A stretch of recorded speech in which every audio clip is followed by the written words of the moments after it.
Walang kamatayang adobo. Ayan, no? Napakasarap po nito, guys. Tikman nyo lang. Matitikman nyo itong luto ng adobo ng Pangasinan. Ayan, no? Para maiba naman, buto-buto yung inano ko, pero gagawin natin nagmamantikang adobo. Ayan, hanggang dito na lang, guys. Saka may sikreto pa ako para may kagat. Lalagyan natin ng kagat. Sandali lang.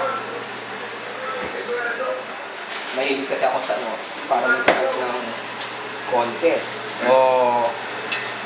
May sili pa. Ayan.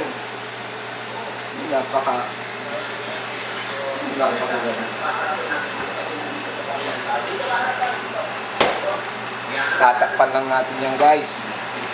Ayan, no? Ayan. Huwag niyong kalimutan. I-heart naman nyo yung golden kawali ko, guys. Ayan. Kaya ang sarap-sarap ng niluluto natin dahil dito sa kawaling to. Made in Pangasinan. Anak Pangasinan. Ayan.